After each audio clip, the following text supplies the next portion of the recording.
So you've just finished the holidays, and you know that feeling, right? You finally catch your breath, and then January just hits you with this tidal wave of new television. Oh, it's completely overwhelming. It's like every single streamer and network decides that the first month of the year is when they dump all their biggest, most complicated shows on us. It's a lot.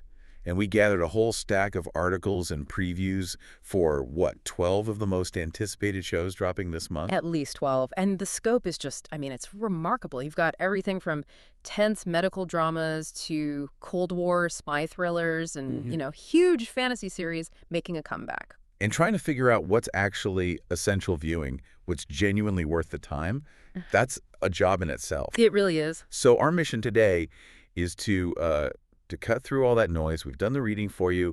We're taking these 12 major shows and grouping them into 4 pretty specific themes. The goal is to give you that high-value shortcut, not just what the show is, but why it's an interesting piece of storytelling right now. We can already see a couple of big trends, I think. I agree. You've got the huge established sagas on one hand, and then these really radical, high-concept original shows that are kind of defying genre on the other. It's an interesting split. See how it plays out, starting with a classic genre. Yeah. Okay, so let's unpack this first group. It's all about high-stakes negotiation, secrets, double lives. We're calling it the revival of the Cloak-and-Dagger. And we absolutely have to start with the return of the night manager. We have to. I mean, what's so remarkable here is the gap. It's been almost 10 years. The first season was back in 2016. That's a lifetime in television. But Tom Hiddleston is back as Jonathan Pine. This time, he's not in a glamorous hotel, though. He's somewhere in Colombia chasing an arms dealer. Which brings up the most fascinating thing from the sources. The first season was a perfect John le Carré adaptation. Right, based on the novel. But le Carré passed away in 2020, so for this season, the writer David Farr had to create a completely new story from scratch, no source material. Wow, so that's a huge creative challenge. It's a massive test. Is the show's magic tied to the original book or to the team that they built? But Olivia Colman is back, which is great. That provides some good connective tissue. And speaking of pressure, let's talk about Hijack, back for season 2. I love the tension of that first season. So claustrophobic. Idris Elba is Sam Nelson, trapped on that plane? Well, this season moves from the air to the ground, but it's just as claustrophobic. He's on an underground train in Berlin, and there's a bomb. Okay, so they're keeping that core tension. Exactly. The setting changes, but the conflict is the same. It's all about his skill as a business negotiator. He's not James Bond. He wins by talking. It feels more like a psychological thriller than an action show, right? They even use that quote from him. Oh, yeah, the poker one. This is a game of poker. You don't have to have the best hand to I win. mean, you just have to have the best bluff. It's all about psychological warfare, which I think is more gripping. Plus, we get Toby Jones in the cast. Which is always a win. That focus on strategy leads us perfectly to the third spy show, Ponies. This one takes us back to Cold War Moscow, 1977, and it just throws all the usual spy tropes out the window. I think the premise here is so sharp. It stars Emilia Clarke and Haley Lou Richardson. They're playing 2 American women whose husbands, who are undercover CIA agents, get killed. And instead of running, they decide to go undercover themselves. The whole thing hinges on this idea of invisibility. The title, Ponies, is actually spy slang. Right, PONI. It stands for Person of No Interest. Exactly. Their husbands were killed because they were known operatives. But these 2 women, they work these boring, mundane jobs at the U.S. Embassy. No one would ever suspect them. And they have that classic pairing. B is reserved, she speaks Russian, she's the planner, and Twyla is, brash and impulsive. It's just a really interesting idea, rooting heroism and being completely overlooked. Okay, so if spies are about bluffing and external warfare, let's shift to characters facing these intense internal battles. Domestic secrets, murder, this is segment 2, twists, turns, and toxic relationships. And we kick off the new year with a new Harlan Coben show on Netflix, Runaway. You know the formula. You absolutely know the formula. Normal person's life completely unravels after one inciting incident. It's almost guaranteed to be binged in a weekend. James Nesbitt plays Simon, a father searching for his daughter who ran away from college. And of course, his search leads him into this dark world of drugs and murder. But what I found really compelling in the source material was the central relationship. The one with the private investigator. Yes, Alina, played by Ruth Jones.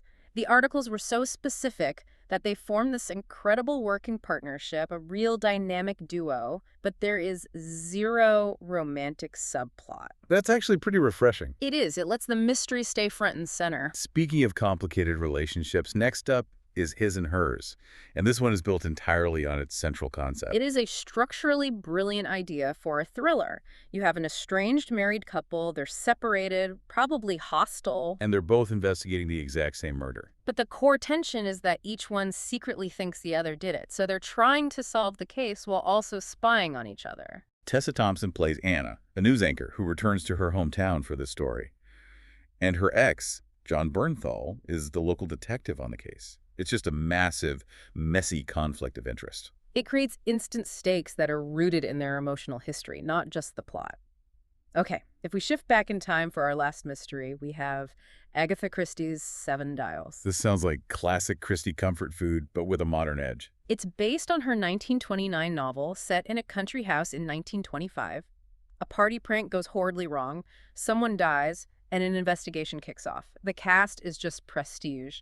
Helena Bonham Carter, Martin Freeman. But the real high-value takeaway here is the creative team.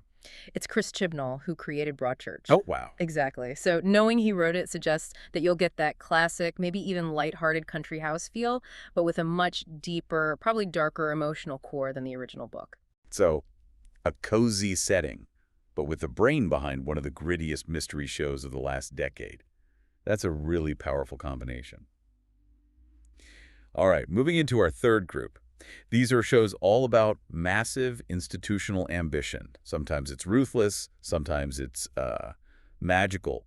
Segment 3 is institutions, ambition, and fantasy worlds. And let's dive right back into the viper's nest of London finance with industry, which is back for season 4. This show is just famous for its visceral, cutthroat depiction of young bankers. It really is. And the narrative tension this season comes from this forced institutional change. Their investment bank was taken over by another company. Right, so all the main characters are now scattered, fighting for survival in this completely new structure. It introduces a new level of paranoia. They're not just fighting each other anymore, they're fighting this external corporate threat.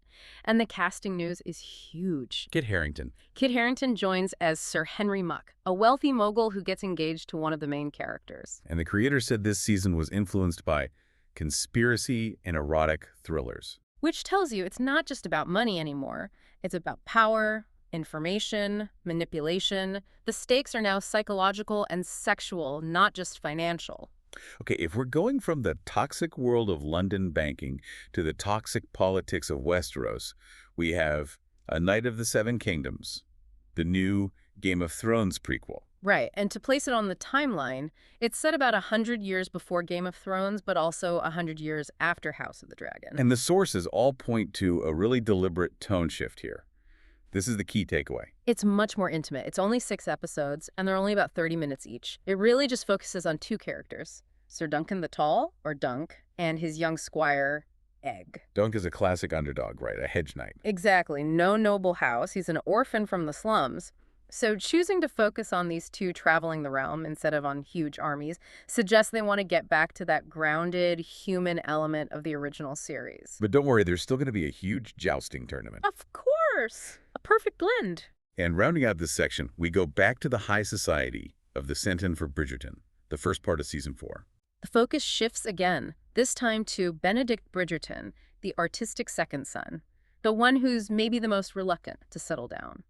And the main plot is pure Cinderella. He gets obsessed with this mysterious lady in silver he meets at a masked ball. And the big twist, the big reveal, is that she's actually Sophie, a maid who's snuck into the party. So you have this huge class drama on top of the romance. And adding to that tension is a new cast member, Katie Lung from Harry Potter. Right, and she's playing a harsh employer. It sounds very likely she'll be a major antagonist, trying to keep Sophie and Benedict apart and maintain that social order. Our final segment is for shows that really defy conventional structure, either through their format, their concept, or just their emotional depth.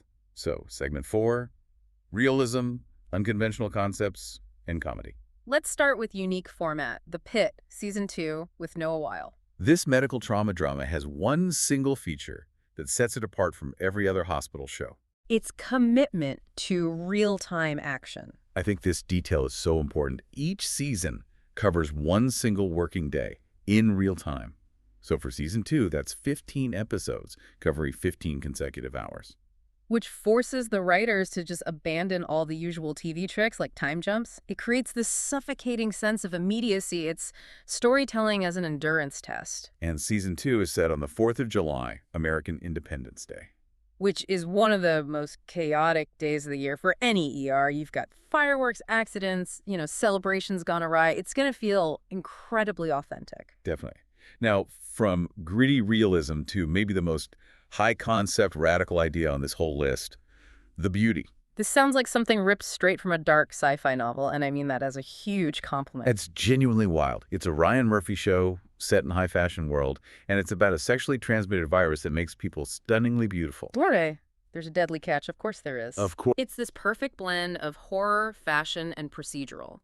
You have FBI agents, Evan Peters and Rebecca Hall, investigating the virus, and a tech billionaire, played by Ashton Kutcher, who made a related drug. And the fact that they filmed all over Europe, Paris, Venice, Rome, tells you the visual style, the glamour, is going to be central, contrasting with the horror of the plot. High style, high stakes bio-horror, a perfect Ryan Murphy combo. And finally, we end on a lighter note with the return of Shrinking for season 3. This is the comedy about Jimmy, the therapist who starts telling his patients exactly what he thinks. Which has some very messy but very funny consequences. And Harrison Ford is back as his mentor, Paul, who is dealing with his Parkinson's diagnosis in this surprisingly nuanced and funny way. But the casting news here adds this layer of warmth and reality that just elevates the whole show. Michael J. Fox, who lives with Parkinson's, is joining the cast as a patient with the same condition. Which is just a brilliant, thoughtful decision. It is. The sources praise the show for being touching without being too sappy, and bringing in Michael J. Fox adds this immediate layer of authentic emotional depth. It grounds all the humor in a very genuine reality. So after all that, what does this mean for you, the learner? We've covered 12 incredible shows, breaking them down into 4 key narratives. We had the 3 spies, the night manager, Hijack, Ponies, all about strategy.